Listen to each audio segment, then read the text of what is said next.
Nakikipagtulungan na umano sa Independent Commission for Infrastructure o ICI si dating DPWH Assistant District Engineer Bryce Hernandez.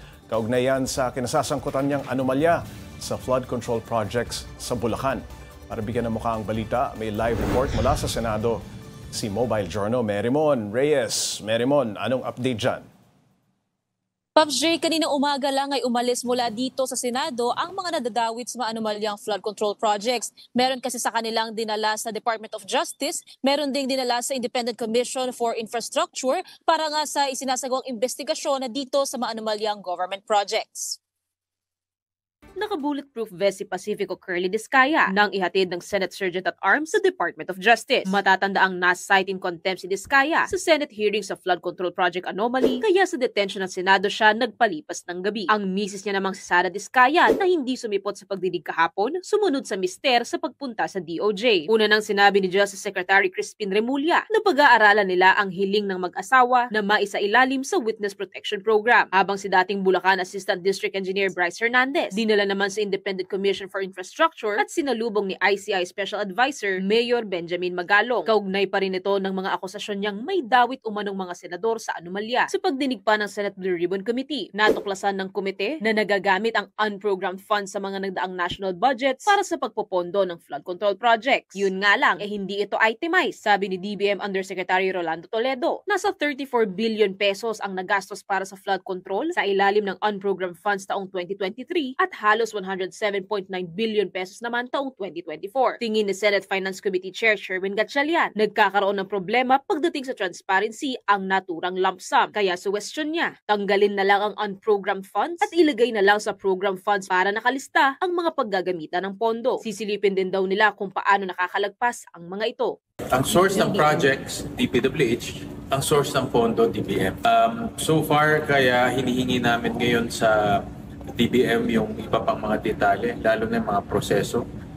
Ibig sabihin, sino sa DPWH, sino in particular sa DPWH ang nag-suggest o nag-propose nito mga project at sino sa DBM ang nag-approve. Sa isang pahayag, umaasa naman si Senador Jinggoy Estrada na malinis ang kanyang pangalan mula sa alegasyon ni Hernandez na siya umano ay nakakatanggap ng kickback. Giit ng Senador, isang incredible and unreliable witness si Hernandez. Paalala naman ni Senate President Tito Soto kay Hernandez.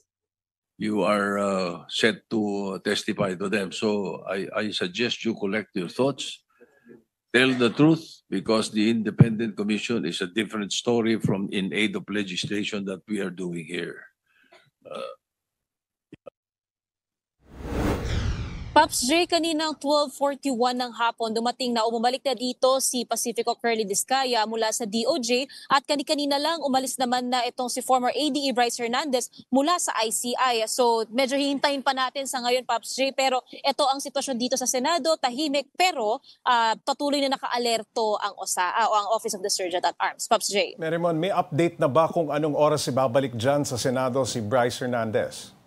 Pops J, yun yung patuloy na hinihintay din ngayon dito sa Senado kasi wala pang isang oras umalis na si Hernandez mula doon sa ICI kung saan nasabi rin nga ni ICI Special Advisor and the Baguio Mayor Benjamin Magalong naging open daw at maayos daw na sumasagot sa lahat ng katanungan itong si Hernandez. Nagkaroon na rin siya ng pagsusurrender ng isa sa mga luxury car or vehicles niya na umaabot ng 12 million pesos ang halaga. So tansya natin baka sa mga susunod lang na minuto o oras, maaari nang pumunta dito o ibalik na dito sa Senado itong si Hernandez. Ang sabi rin kasi dyan ni Senator ng opisina ni Senate President Tito Soto, expected nila kapag ganito, pagkalabas daw ng mga either pinasabtina tulad ni Hernandez o kaya nito ni Curly Discaya na pumunta kanila sa DOJ, inaasahang babalik daw sila agad dito sa Senado. Pops J. Merimon, ano raw ba ang napag-usapan nila sa ICI at saan naganap ang pakikipagpulong ni Hernandez dito sa mga miyembro ng ICI?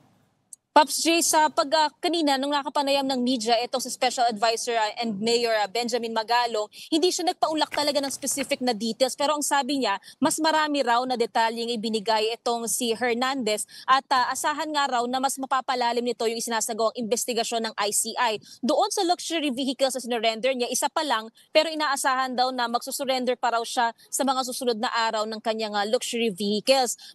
Nung natanong din ng media itong si Magalong, may mga nabanggit na ba ulit ng mga nasasangkot pang mga senador, kongresista o mga personalidad, sabi dyan ni Magalong, basta raw mayroon pa siyang mga nabigay na mga detalye na mas magbibigay substance pa nga dito sa issue sa anomalya sa flood control projects, maging doon sa mga nililink na budget insertions patungkol dito. Paps J. Merimon, ang DOJ naman, kailan daw ba maglalabas ng desisyon sa hiling ng mga diskaya na maisailalim sa Witness Protection Program?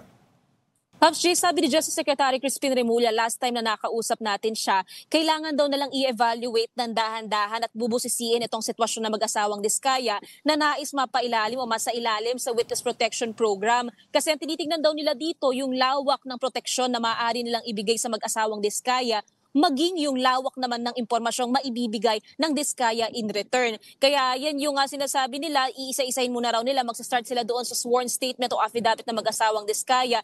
And then natitingnan din daw nila yung ibang mga occurrences na pumapalibot sa mga kumpanya o kaya naman sa opisina, maging possibly doon sa project biddings and awards na nakukuha nitong mag-asawang diskaya. Paps J. Merimon, ano raw ba ang argumento para maging state witness in a diskaya? Paps J, ang sinasabi kasi nitong mag-asawang diskaya, meron na raw silang mga threat na natatanggap na makompromiso yung safety nila. And bukod dyan, yung lawak din daw ng kaalaman nila, nagbanggit na sila nitong mga contractor, nagbanggit din sila ng mga kongresista. So doon nila hinahanap na sana raw magkaroon pa sila ng proteksyon. And dito rin sa likuran natin, kaya tayo nakatayo dito sa labas, dyan sa loob, sa basement ng building ng Senado, nandyan yung custody facility kung saan nananatili ang mga cited in contempt, kasama na dyan itong si Curly Diskaya. Pero tulad ng sinabi ni Justice Secretary Remulla, titignan muna nila kung ano nga ba yung magiging timbang nung hinihingi ng proteksyon sa ilalim ng WPP, kung magagrant ba to o kung iba ang mangyayari sa mag-asawang diskaya. Paps J. Merimon, sino-sino pa ba ang nakadetain dyan sa Senado kaugnay ng flood control projects? Paps J, noong unang linggo ng September, ang pinakaunang na-cite in contempt itong si former ADE Bryce Hernandez. So siya lang mag-isa ang nandito sa custody facility. Nagkaroon na nga ng lipatan, then nabalik na siya dito. Pero kahapon, nadagdagan na ng 3.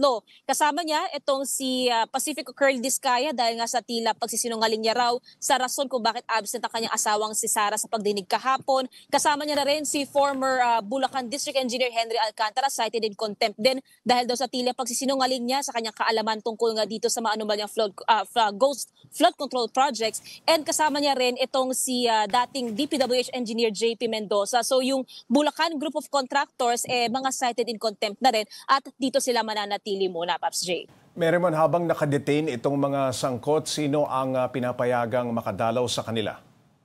Paps J, last time kasi, nung itong si Bryce Hernandez ay cited in contempt, ang pinaka naging desisyon dyan ng Senado, ang maaari lang bumisita sa kanya ay pamilya, legal counsel at saka pare. Ang order kapag ka nandito sa custody facility, kasabay niya na pinakamahigpit din daw nilang inuutos na bantayan yung visiting logs kung yung oras man daw, dahil nga tinitingnan nila sino yung bumisita sa oras na ito para masiguro na ligtas din ang kustodiya ng mga cited in contempt sa Senado. Paps J. Merimon, ang mga senador naman na dinadawit ni Hernandez sa anomalya, may update ba sa kanilang aksyon?